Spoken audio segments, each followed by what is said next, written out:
गोपालगंज से प्रातःकाल मंगल विहार हुआ। करीब करीब 7-8 किलोमीटर चल करके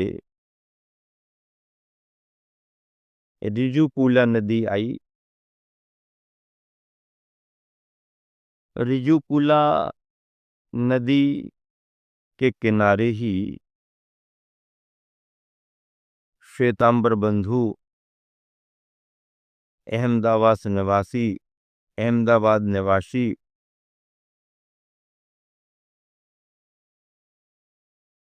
बहुत अच्छे भाव रखने वाले परिवार ने बहुत बड़ा मंदिर समोसरण के रूप में तैयार किया। उनकी भावना थी गुरुवर के चरण पड़े। सम्मेद शिखर चातुर्मास में भी वो निवेदन करने के लिए आए थे। सुनील अजमेरा हजारीबाग वालों के वो बड़े निकट और आत्मीय बंधुओं में है। सुनील अजमेरा हम लोगों के साथ थे। नदी में जल प्रवाह था, ऊपर बड़ा डैम बना था, डैम से पानी छोड़ा जाता था और जिस समय हम लोग विहार करके आगे बढ़ रहे थे नदी का जल प्रवाह अच्छा था। वहीं मंदिर परिसर की धर्मशाला में आहारचर्या संपन्न होनी थी। प्रातःकाल का समय था। अवलोकनार्थ कमेटी के बंधु कार्यकर्ता निवेदन कर रहे थे और बड़े उत्साह से बड़े स्वागत के साथ उन्होंने दिगंबर मुनि महाराजों का मंगल प्रवेश अपने परिसर में कराया। ऐसा लग रहा था जैसे दिगंबर समाज उत्साह से तक अपने नगर बस्ती में मंगल प्रवेश करा रही। जगह जगह अवलोकन किया। मन में आया कि धर्मनिष्ठ ग्रस्त श्रावक जब धार्मिक भावनाओं से ओतप्रोत कर होता है तो अपनी चंचला लक्ष्मी का कितना बड़ा सदुपयोग कर लेता है। बहुत सारी रचनाएं प्रेरक थीं। शिल्प और कला की प्रेरणा दे रही थीं। वैज्ञानिक टेक्नोलॉजी और पुराने शिल्पियों के हाथ उस कला में उभर रहे थे।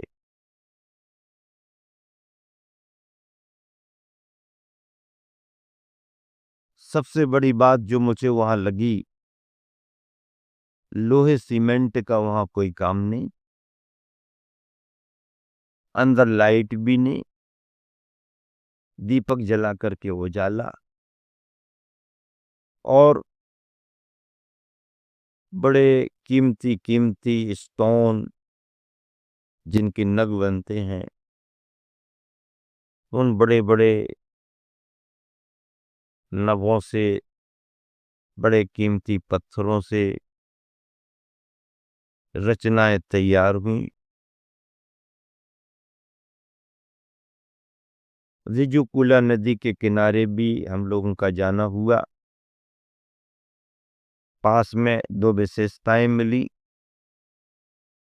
एक बगीचा देखने को मिला जिसमें मैनेजर महोदय ने बताया, प्रबंधक महोदय ने बताया कि इस बगीचे में वृक्षों में जितने भी फल आते हैं लगते हैं उन्हें कोई तोड़ता नहीं है, बल्कि पक्षियों के खाने के लिए ही उन फलों को रखा जाता है। मुझे लगा ये भी एक अभयदान का बहुत अच्छा तरीका है। पक्षी स्वतंत्र विचरण करते हुए आते हैं, बैठते हैं और मन माफिक अपना पेट भर के चले जाते हैं। नदी के किनारे पर नीर जल तो है ही उनके पीने के लिए, और दूसरी बात, वहां पर एक बहुत बड़ी गौशाला देखने को मिली।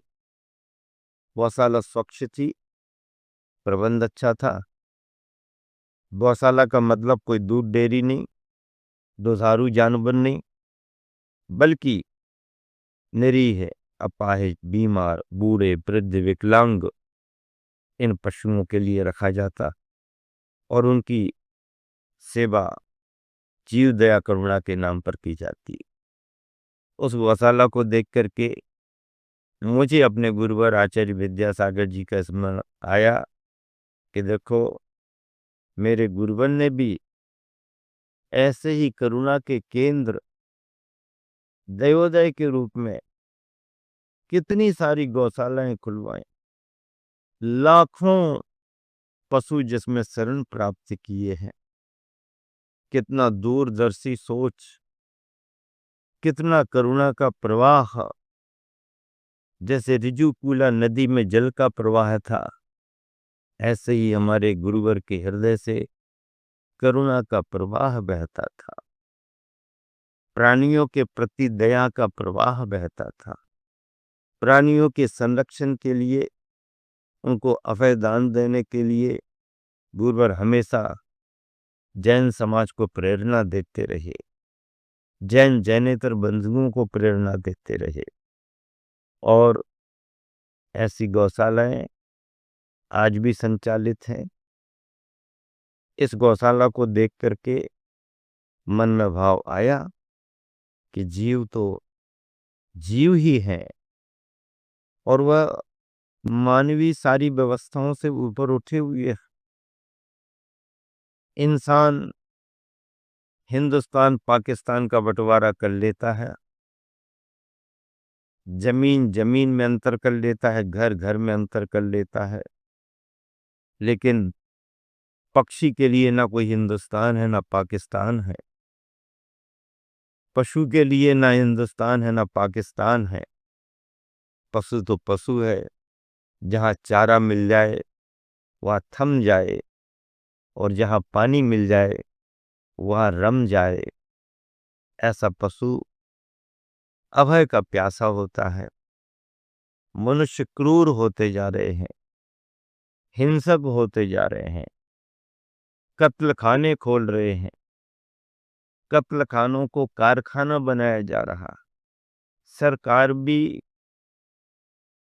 कारखाने का दर्जा दे रही है, विदेशों के लिए मांस निर्यात किया जा रहा है, मीट एक्सपोर्ट हो रहा है। अब बताओ, भारत जैसे अहिंसा प्रधानी देश में, जहाँ राम कृष्ण और महावीर की अहिंसा सर्वत्र फैली हुई थी, आज कत्ल खाने खुलते जा रहे हैं। लोगों ने वृद्ध पशुओं को खरीद कर बेच करके अपना व्यापार बना लिया।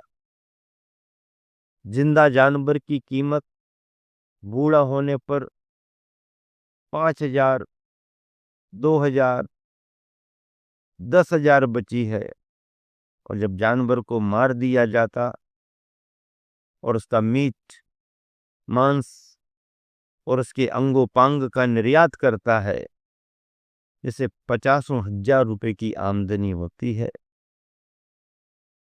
इन क्रूर इंसानों ने इसे व्यापार बना लिया। बंधुओं,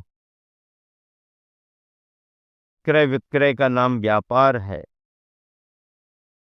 व्यापार जीवित जानवरों का हो सकता है, अथवा अपनी मौत मरे हुए जानवर का भी हो सकता है, लेकिन आयु पूर्ण होने के पहले ही जानवर को मार दिया जाए और फिर उसे व्यापार मनाया जाए, ये व्यापार नहीं है, ये हिंसा है, जीव का वध है, अपराध है, महापाप माना गया है। गौशालाओं को जैन जैनेतर बंधु संचालित कर रहे हैं। राम की दया, कृष्ण की दया, महावीर की दया ऐसे ही कार्यों के लिए प्रेरित करती है। गौशाला में साफ सफाई दिखी, प्रबंध अच्छा लगा। हम लोग जैसे ही द्वार पर पहुंचे, सारे जानवर हम लोगों की तरफ आ गए। हम लोगों की मुद्रा देख करके उनको डर नहीं लगा, हमारे पास आकर के खड़े हो गए। क्यों?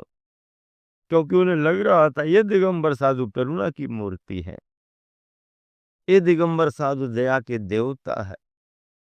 कुछ दिया नहीं, केवल उन्हें निहारा, केवल उन्हें देखा, और स्नेह भरी दृष्टि को देख करके वो सारे जानवर मुख्य द्वार पर हम लोगों की तरफ दौड़ दौड़ करके आ गए। नमोकार मंत्र सुनाया। संगी पंचेंद्री है, मन है, समझते हैं। नमोकार मंत्र सुनाया, संबोधन दिया, और उनके कल्याण की हम सभी ने कामना की। सुनील जी अजमेरा जो हम लोगों के साथ चल रहे थे, उन्होंने गौशाला के लिए अपना दान घोषित कर दिया। वहां के प्रबंधक बहुत खुश हुए। सारे कार्यकर्ता हम लोगों के आगे पीछे रहे। फिर थोड़ी देर रिजुकूला नदी के किनारे बैठ करके हम सब ने ध्यान किया, विचार किया, ये रिजुकूला नदी है। अब श्वेतांबर बंधु उसी स्थान पर ये मान्यता रखते हैं कि महावीर भगवान को यहीं पर केवल ज्ञान हुआ। महावीर भगवान को ध्यान करते हुए यहीं पर केवल ज्ञान हुआ। लेकिन दिगंबर शास्त्रों के अनुसार ये लिखा हुआ है, रिजुकूला नदी का तट तो ठीक है, रिजुकूला नदी का किनारा तो ठीक है, लेकिन रिजुकूला नदी के किनारे पर जम्बिका ग्राम के निकट भी लिखा है। अब नदी तो बहुत लंबी है, कहां से जाकर के कहां तक बह रही है। तो रिजुकूला नदी ही नहीं, बल्कि वह रिजुकूला नदी और रिजुकूला नदी का वह किनारा जहां पर जम्बिका ग्राम भी है। जम्बिका ग्राम के निकट रिजुकूला नदी के किनारे सालमली वृक्ष के नीचे महावीर भगवान को मध्यान्ह बेला में केवल ज्ञान हुआ। यह दिगंबर शास्त्रों का उल्लेख है। तब फिर भले ही हमारी मान्यता में वो केवल ज्ञान स्थली नहीं थी, लेकिन रिजुकूला नदी का किनारा मिलना भी हम सभी को बड़ा सुखद लगा। ऐसी नदी को हम पार कर रहे थे, ऐसी नदी के किनारे हम ध्यान कर रहे, ऐसी नदी के किनारे कुछ समय विश्राम किया, ऐसी नदी के किनारे हमारा एक आहार संपन्न हुआ। ऐसी नदी, वह नदी जिस नदी के किनारे पर महावीर भगवान को 12 बरस के बाद केवल ज्ञान हुआ। क्या बात है, क्या बात है। ऐतिहासिक नदी बह बह करके जा रही है, और बहते हुए उस पानी को मैंने संदेशा दिया। बहते हुए पानी को संदेशा क्या दिया? पानी, तुम बह करके जा रहे हो, और जहां पर जम्बिका ग्राम तुम्हें मिले, उसी के निकट महावीर भगवान को केवल ज्ञान हुआ। हमारा प्रणाम निवेदित करना। क्या करना? हमारा प्रणाम निवेदित करना। अभी वर्तमान में जमुई ग्राम है, और उस जमुई ग्राम से चिन्हित करके ऋजुकूला के उस तट को दिगंबर जैन समाज महावीर भगवान की केवल ज्ञान स्थली मानता है। ऐसे उस केवल ज्ञान स्थली पर समो शरण की रचना हुई। किसकी रचना हुई? किसकी रचना हुई? समो शरण की रचना हुई। क्या बात! समो शरण, हा। समो शरण, समो शरण जानते हो क्या कहलाता? तुमने देखा है? अरे भाई, हम जाने या ना जाने, देखा हो या ना देखा हो, कभी समूह शरण में बैठे हो या ना बैठे हो, हमें पता नहीं। हमने तो शास्त्रों में पढ़ा है, लेकिन हमने अपने गुरुवर आचार्य विद्यासागर जी की धर्म सभा को देखा है। उस धर्म सभा में मैं भी आसीन रहा हूं, और जब गुरुवर आचार्य विद्यासागर जी अपनी धर्म सभा में बैठ करके दिव्य देशना देते थे, तब चारों तरफ निहारने से ऐसा लगता था, ओह, यही समोसरण का स्वरूप है। ऐसे ही समोसरण कभी लगते होंगे। ये तो एक आचार्य महाराज का समोसरण था, तीर्थंकरों के समोसरण का तो कहना ही क्या, क्या कहना, क्या कहना। तीर्थंकरों के समोसरण का तो क्या कहना। बहुत बड़ा महिमा युक्त समोसरण होता है। 12 सभाएं होती हैं, 100 धर्मेंद्र, 100 इंद्र, गणधर, 12 सभाएं, देव देवियां, नर नारियां, पशु पक्षी, सबको जगह, सबको शरण है। महावीर भगवान ही ऐसे तीर्थंकर हैं जिनको केवल ज्ञान हुआ तो, लेकिन उनका तुरंत उपदेश नहीं हुआ। उपदेश अगली जगह और बाद में हुआ। ये भी एक विशेष उल्लेख शास्त्रों में मिलता है। इस तरह से पालगंज से आगे विहार करने पर ऋजुकूला नदी पार की, ऋजुकूला नदी के किनारे बैठ करके ध्यान किया, सामयिक की, चिंतवन किया, भगवान महावीर स्वामी के समोसरण की कल्पना की। भगवान महावीर स्वामी के समोसरण में बैठे हैं, ऐसी भावना भाई, और वह आनंद, वह क्षण अनुभव के वर्णनातीत हैं, जिनकी कोई कल्पना नहीं की जाती। ऐसा आनंद लाभ लेते हुए संग आगे बढ़ गया।